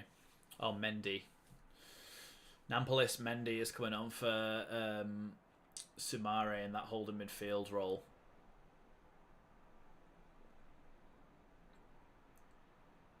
Jack Harrison for number 11, which is for Bamford. See, I tried to back Jesse Marsh, but sometimes some of the decisions he makes, I just don't understand. I'd love it if he'd explain it to me, but for me, why are you bringing Bamford off for Jack Harrison? You're now leaving Rodrigo on up front on his own, and Bamford's fuming, and I would be because why are you bringing Bamford off for Harrison? Bring Somerville off. Somerville's been awful. Yeah, Jack Harrison should have started instead of Somerville. Jack Harrison's definitely got the fitness to play both of those games, without a doubt. He's probably one of our fittest players, yet he's the one that you drop. I think Cooper's just took a boot to the face. Oh no, the arm actually.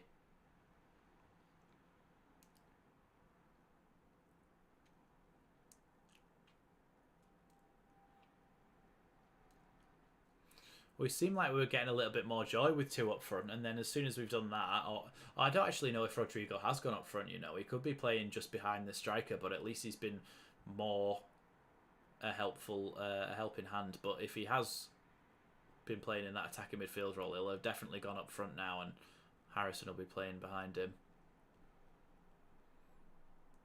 Cooper wins the ball. Back to Llorente.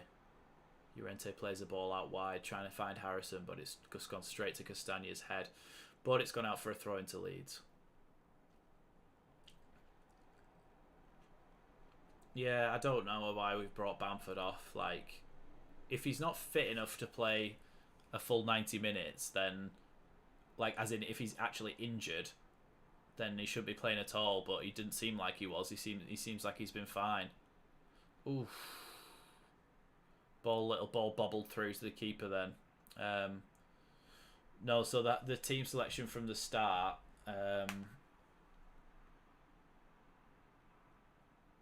basically there was some weird decisions. Llorente started, so it was Firpo on one side, Christensen on the other, then Cock and Llorente at centre backs, Rocker and Adams in holding midfield roles, then Aronson, Somerville, and Sinisterra. Rodrigo just gave the ball away again to Leicester, and they just nearly went through on goal and scored. It's always Rodrigo as well.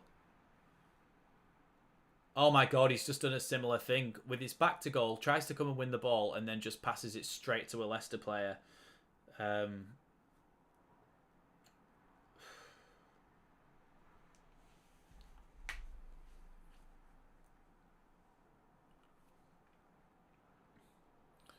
Yeah, we'd be lucky to get 5 million for Somerville. We'd be really lucky to get 5 million for him.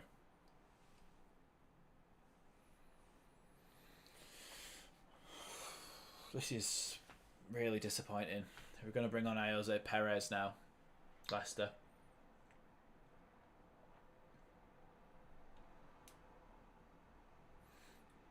Yeah. The thing is, Will, we play a lot better at home, don't we? So there's potential to get points against Fulham, but they're in a lot better form than we are. But it is at Ellen Road, and we've been a lot better there this season. Christensen's able to get the ball away, and Somerville does well. See, that's brilliant from Somerville. Finally, something really good. Ball into Rodrigo. Rodrigo's taken a woeful touch.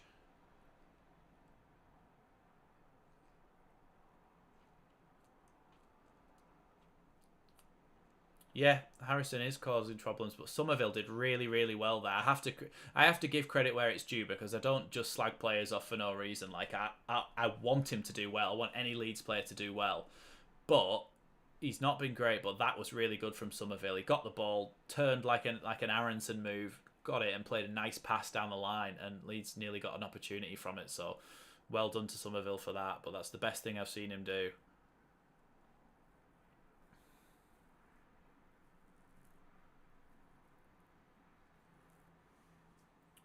Christensen does well to recover there. Now Leicester are trying to play it all the way back to Faze. Or Faze. I don't know how to say his name, and it's annoying me that I don't know how to say his name. Leicester with a bit more of the possession here. Seems like they're stroking it around with a little bit more confidence now. This is going to be their second win of the season, so of course they're going to be a bit happy about it. Harrison with the ball, passes it out to Sinisterra, but the ball is taken off him by Amati.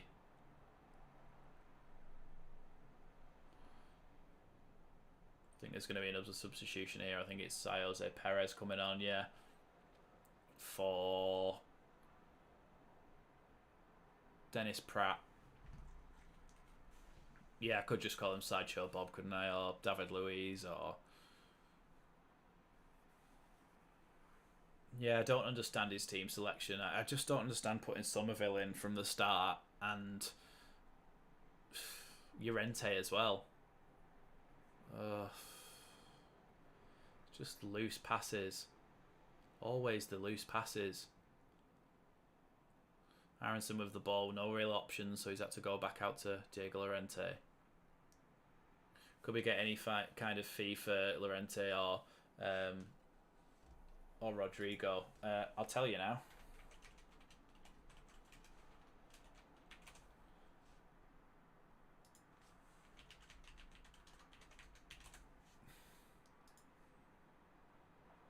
Apparently Rodrigo Moreno is worth £10 million.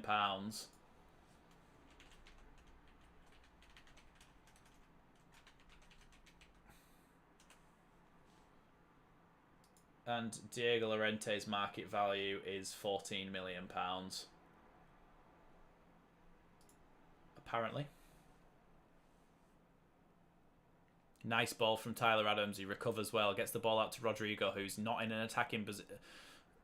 He's on the edge of the box. Has a shot, but it's deflected for a corner, I think.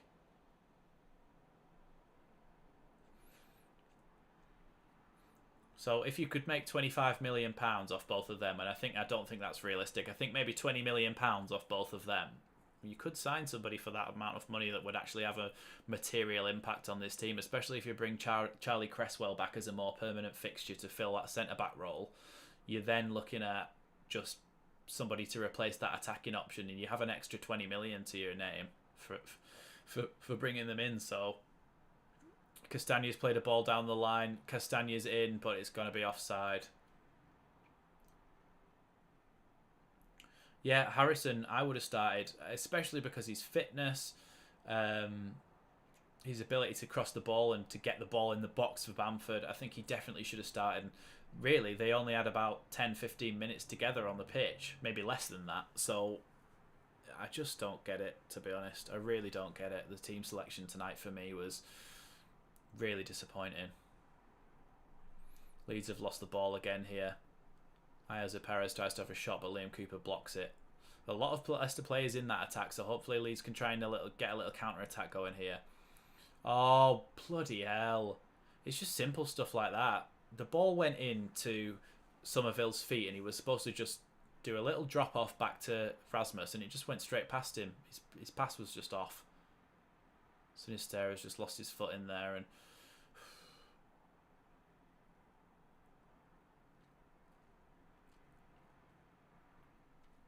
Aronson's absolutely working his pan out there to get that ball back, and Rasmus has helped him out. I don't get why we loaned James out. I honestly think that even though James doesn't score many goals or get many assists, he still gives opposition defenders something to think about with his pace and stuff like. Put it this way, would you rather... Everybody complains about Dan James, but would you rather have Dan James on the pitch now or Somerville? Because at least Dan James has that pace and that gives defenders something to think about. For me, I'd rather have Dan James on the pitch every day of the week over Somerville. We didn't have the depth to loan him out. We really didn't have the depth.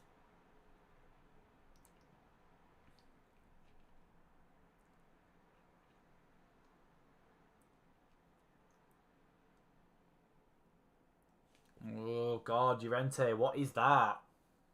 He's just played a little chipped ball and it's just bounced straight through to the keeper. Nobody was anywhere near it.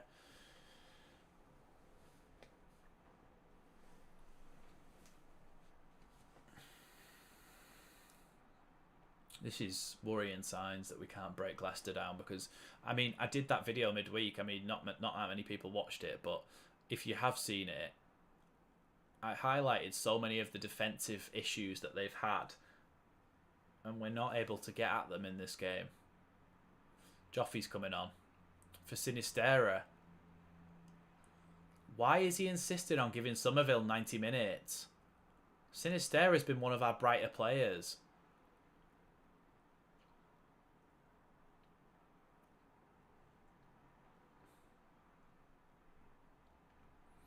Yeah, I don't, like I said before, I don't have anything against Somerville as a person. I just don't think that if we're looking at it from a football side of point of view with no emotions involved whatsoever, I don't think he should be playing because I don't think he's good enough.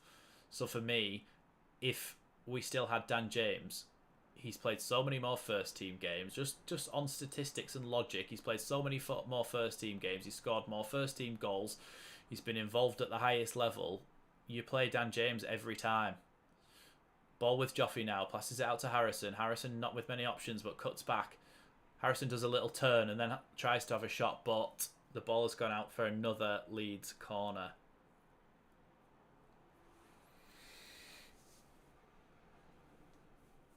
Leeds have got a corner then here. Jack Harrison and Aronson are going to stand over the ball as they usually do. Cooper and Llorente going in the box to try and win the header. I thought they'd be wearing this shirt tonight, but I suppose because it's got a bit of blue on it, they probably say it's too much of a clash, but... Bloody fly on my screen. Please beat the first man. Not a bad ball, but it's gone all the way through to Wout Faes. Oh, get up! Get up! No! Oh... He just felt a tiny little touch on him and he just jumped on the floor. That's ridiculous.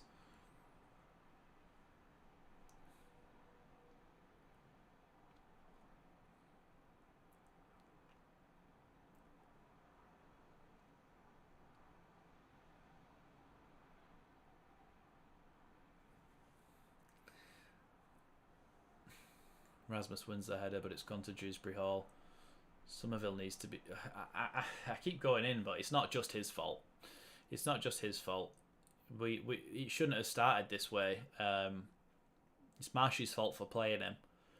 I like to defend Marsh as much as possible because I think a lot of the stuff that is going wrong for us at the moment is down to the players making individual stupid errors. But there are things like this team selection that I think he has got wrong. He gets a lot of his substitutions wrong for me. That's obviously subjective, but I wouldn't have made those same substitutions because I just... Oh my God, the amount of tackles that have gone in on Aronson. Finally, somebody's getting a booking for it. Yeah, it is a poor team selection. I'm not happy with the way that this team has been... the way that this team has been selected. I don't think it was the right team for the game. I think Cooper and Cox should have started. I think Harrison should have started. We should have started with the same team that we started against Arsenal, but instead of Rodrigo, Bamford starts.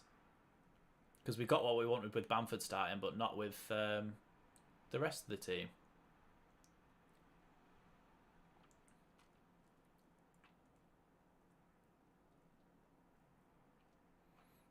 You basically just start... Yeah, Somerville's got nothing to do with those goals, yeah. And we can say that, but it's a part of the problem that's kind of Marsh's fault in this game, because for me, his team selection just hasn't been good enough. And yeah, it's just against a defence that's been really shaky, with a goalkeeper that's been really shaky this season. We should be doing a lot better than this. It's 12 minutes to go, and we just don't look like scoring.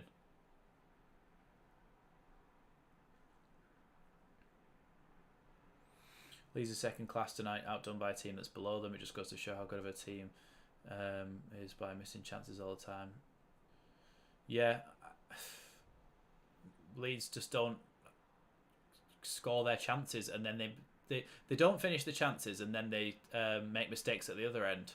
So it's a recipe for disaster, isn't it? With Nonto, I don't know, because the thing is with Nonto, right? When it was first rumoured, Marsh said, yes, he's a player that we're interested in, and we really like him, but he's not good enough for the Premier League yet, so maybe in a couple of years we might go back for him, which, totally fair enough. Then when the Gakpo deal fell through, then the Bamba Dieng deal fell through, it was like, right, well, who's left? And they went and got Nonto, so it was made out on deadline day as if he would probably get a little bit of time in the games. But now it seems like he was just the same as a Mateo Joseph signing.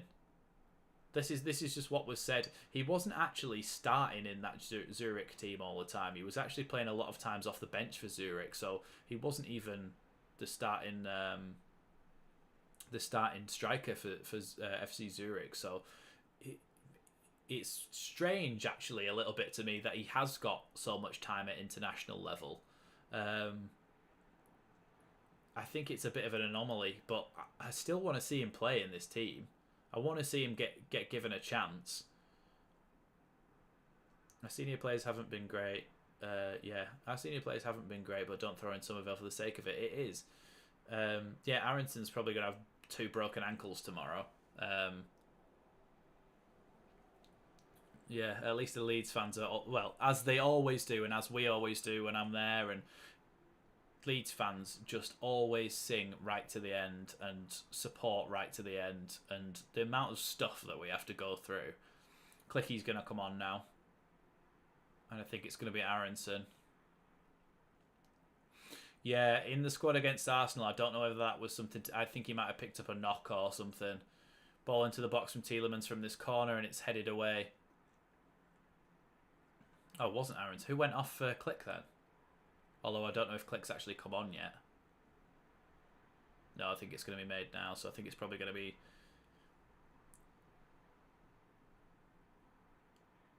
Who's he coming off for? Oh, Firpo. So how's that work? Bringing on an attacking midfielder for a left back. Are we going 3 at the back? We're going 3 at the back with Rasmus as the right centre-back? Because Rasmus still seems to be high up the pitch. Are we going 3 at the back with just no left back? Like a back 4 with no left back? What's going on? I don't understand this substitution. Oh, so Cooper's playing at left back. But then... Or maybe Harrison's playing at left back. I don't know anymore.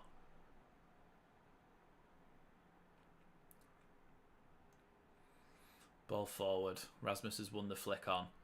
Ball's gone to Faze, though, when it's gone out for a Leeds throw-in.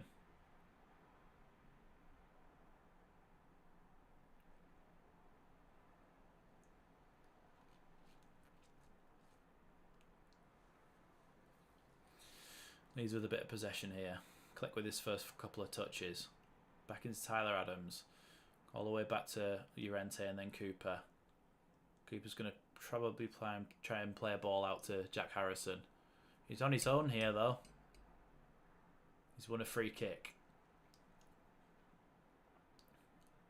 Yeah, Jesse's got a lot of waffle in the bank, hasn't he? I was going to say he could talk for England, but he could talk for America. He likes to waffle, doesn't he? So I think he'll have some sort of excuse for this. But yeah, this has not been good at all, has it? And you can see on his face now. I've just seen he's just gone because he's gutted because it's just not worked at all. At all.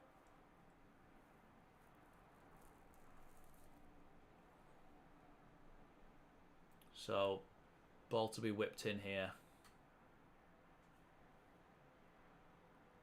Ooh, Harrison's free kick headed away. Somerville has a shot. It takes a deflection and just hits the side netting. Wasn't a bad strike, that one. A lot better from Somerville. Took a deflection and then just hit the side netting. But Leeds have got another corner here from it. Please don't go short. We need to throw the kitchen sink at it. It doesn't matter if it goes 3-0 if we're not, like, do you know what I mean? If we're not pushing for it. Like, just push for it because there's nothing else you can do. You've got 7 minutes left plus the added time. We just need to go for it, surely.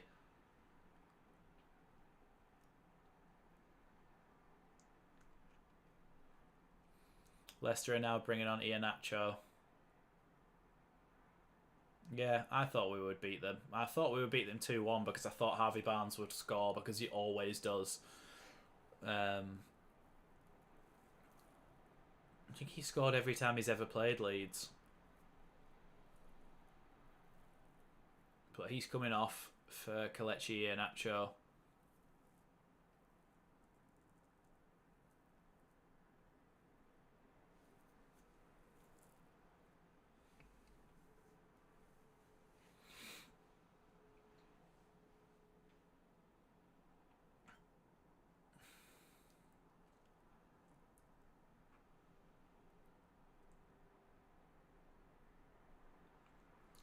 Llorente makes a little tackle there and ball's gone out for Daka to take a throw in. 5 minutes left then. I just think if we're not throwing the kitchen sink at it, then what are we doing?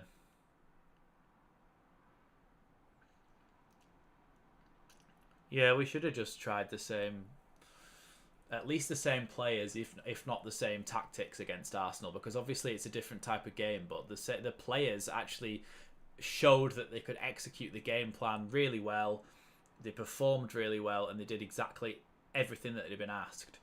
And so why would you change the players? Because for me, but then is it a scapegoat changing the players? Because then nobody can say, well, it's the exact same team and it's just the tactics that have changed. So what? Like it's obviously your fault. Is it a scapegoat changing some players out and putting some new players in? And then you've got he can then say, oh, well, we've got 2 games this week, so I had to mix it up a little bit. I had to take some people out and put some people in, so we were unbalanced because of that. Like, it's easy to weave a little web of why we've not won this game or why we've not played better. Tyler Adams does well to keep hold of the ball there. Oh, Rasmus has lost the ball. Llorente's read that really well. Aronson plays the ball forward to Joffrey. Joffrey plays the ball out wide to Jack Harrison. Jack Harrison with a little bit of space onside the... He tries to play the ball right to the back post, and it's been headed out for another corner by James Justin. Our corners are really, like, tame, I feel. Like, they're always floated in. It's always like a not that hard of a hit, and it's high and long. And do you know what I mean? Like, it's just floated into the box. It's never fizzed in with laces. It's never put any power on it and just try to catch them off guard. It's always just like, I bet he does it now. I bet he floats one in near post. Yeah, it's floated. It's back post, but it's floated right into Danny Ward's arms. It's never going to be dangerous because nobody's going to be able to get any momentum on it.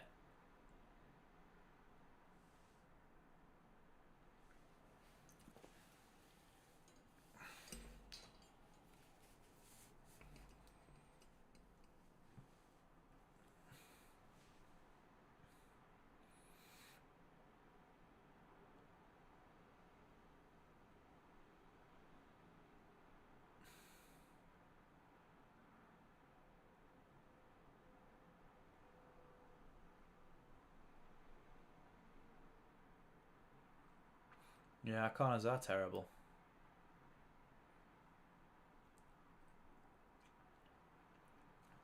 I think we had a corner routine where we put the ball into the near post, and Strauch or whoever was the attacker at the near post would flick it towards the back post and score. And we actually scored a couple of goals doing it, but it's very easy if you've only got one corner technique, if you've only got one corner tactic for teams to figure you out, because they just put a big centre back at the front post and that's gone then. That's no longer an option. And so since then, we look like we've just been floating it in aimlessly.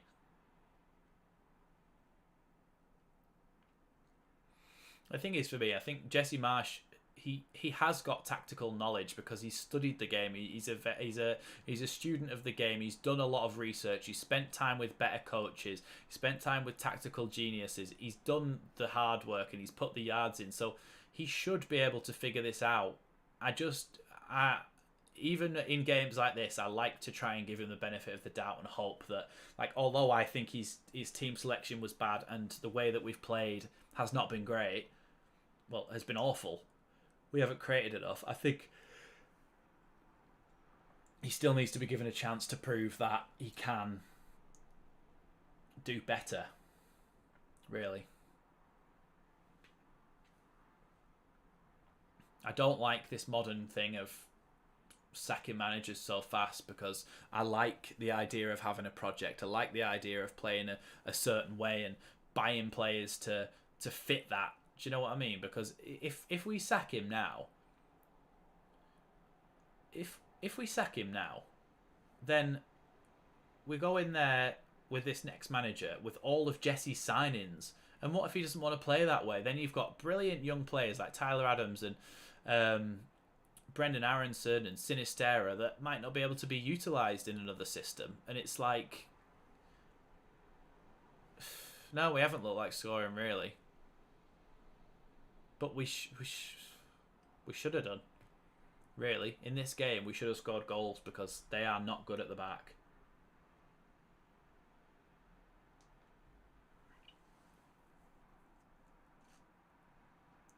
Rasmus wins a header from a long ball.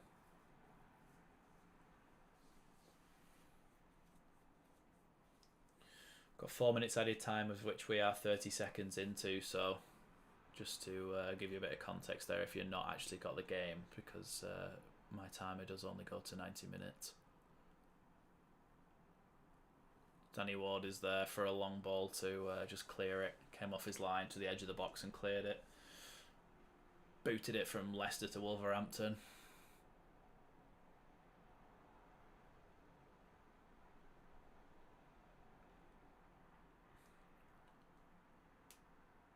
Even if we scored one goal now, it'd be better.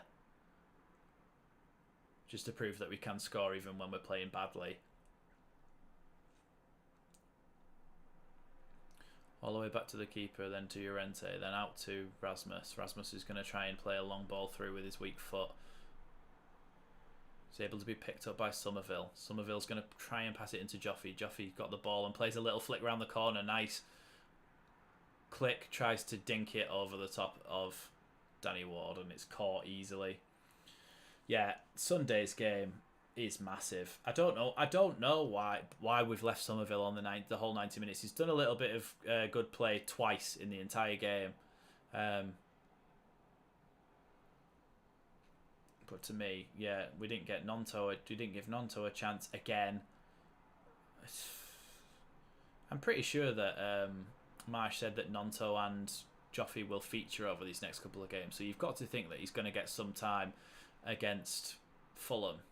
Jack Harrison with the ball now, driving forward, playing a ball into Click, but it's just gone past him and past everybody else. And Danny Ward's able to just pick it up. The summer window is the best we've ever had. Yeah, the thing is, this summer window, we've bought a lot of good players, and I like them all. I'm happy with them. I enjoy watching them play. I think they're exciting to watch, especially Sinistera and Aronson. Adams and Rocker are really good to watch as well in the way that they play. I like that sort of player. It's probably my favourite role in the team is that holding midfield role. Probably done so by Calvin. But it's kind of some of the work's been undone by the fact that we didn't sign a striker. I did just hear, by the way, Leeds fans singing Marcelo Bielsa, which hasn't been sang since right towards the end of last season when we were really struggling. What universe is Somerville better than Aronson, Harrison, Stinney, Rodders, Click? Yeah. If you don't want to start Jack Harrison because you want to make sure he's fit for the Fulham game, then play Click, or then play one of those other attacking options that we've got. But it's not just Somerville either. But that's the standout where you think that's a mistake putting him in. But it's not just him, and it's not just his fault. Rocker made the mistake. We don't forget about that. Rocker made that mistake. But team selection has been part of this, and there's no doubt about that. The game plan just obviously hasn't worked.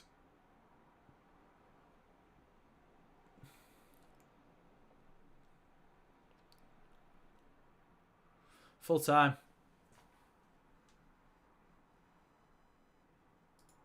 2-0 then.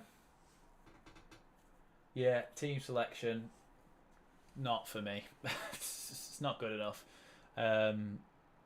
Let's just quickly summarise what happened then. Yeah, thank God that's over. That is a good summary of what happened, Rob. So, the team to start with, I didn't rate the team selection. For me, Somerville shouldn't have started. Bamford should have started over Rodrigo, but he should have left the team the exact same other than that. Then I probably would have been happy with it, and then you couldn't have really said that there was any other issues. We should have been winning this game. Instead, we've lost 2-0, which is so disappointing. If you had the same team as the Arsenal game, and then you played Bamford, and we were still really flat and bad, then you say, right, well, that's the tactics then, isn't it? Because not everybody has a bad game straight after having a good game. But maybe it's used it as a little bit of a scapegoat to say that he switched things up. But for me, even if he wanted to drop Harrison, he could have played Click in there. He could have played somebody else in there. So for me, it's just really disappointing, that one. I'm really kind of put out by it. It's not even like anger. I don't really get angry. I'm not one of those people who's dead performative for the cameras like you see on some other clubs' fan channels where they're screaming and swearing, and I'm not about that. I just try and be honest with how I'm feeling, and to be honest, this one has just made me feel put out and disappointed because the way we played against Arsenal was fantastic, and even Arsenal fans were saying that we were brilliant against them. So I'm just really disappointed with this one. I'm probably going to be making a tactical preview before the Fulham game,